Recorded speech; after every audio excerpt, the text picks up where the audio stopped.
Ο Δήμος Αθηναίων σας ενημερώνει. Την Κυριακή 7 Νοεμβρίου 2010 από τις 7 το πρωί μέχρι τις 7 το βράδυ ψηφίζουμε για τις δημοτικές και περιφερειακές εκλογές 2010. Ενημερωνόμαστε σε ποια δημοτική κοινότητα του Δήμου Αθηναίων ανήκουμε, τα γνωστά μας δημοτικά διαμερίσματα, στο www.cityofathens.gr, στο www.ipes.gr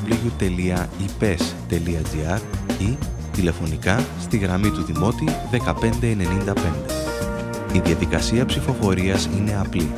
Εισερχόμενοι στην αίθουσα ψηφοφορίας, επιδεικνύουμε ένα από τα παρακάτω έγγραφα: αστυνομική ταυτότητα, διαβατήριο, δίπλωμα οδήγησης ή βιβλιάριο υγείας.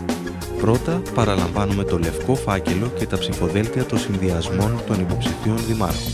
Επιλέγουμε το ψηφοδέλτιο της αρεσκίας μας και θέτουμε από 1 μέχρι 3 σταυρούς προτίμησης στους υποψηφίους δημοτικούς συμβούλους που επιθυμούμε, με εξαίρεση τους δημότες της τρίτης δημοτικής κοινότητας όπου θέτουν μόνο 1 σταυρό προτίμησης. Στον υποψήφιο δήμαρχο δεν θέτουμε σταυρό προτίμησης.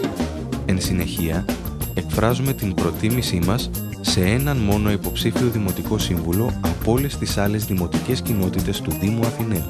Τέλος, θέτουμε από 1 έως 2 σταυρούς προτίμησης σε υποψηφίους συμβούλους δημοτικής κοινότητας. Κλείνουμε το λευκό φάκελο με το ψηφοδέλτιο της αρεσκίας μας και το ρίχνουμε στην αντίστοιχη κάλπη. Δεν αποχωρούμε από την αίθουσα ψηφοφορίας. Συνεχίζουμε τη διαδικασία παραλαμβάνοντας το δεύτερο φάκελο χρώματος γαλάζιο για την ανάδειξη περιφερειακών αρχών. Επιλέγουμε το ψηφοδέλτιο της αρεσκίας μας και θέτουμε από 1 έως 4 σταυρούς προτίμησης.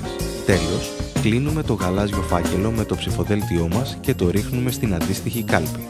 Έτσι, ολοκληρώνουμε τη διαδικασία για τις δημοτικές και περιφερειακές εκλογές 2010. Σε περίπτωση επαναληπτικών εκλογών, η ψηφοφορία διενεργείται την Κυριακή 14 Νοεμβρίου στα ίδια εκλογικά τμήματα και με την ίδια διαδικασία, αλλά χωρίς σταυρούς προτίμησης.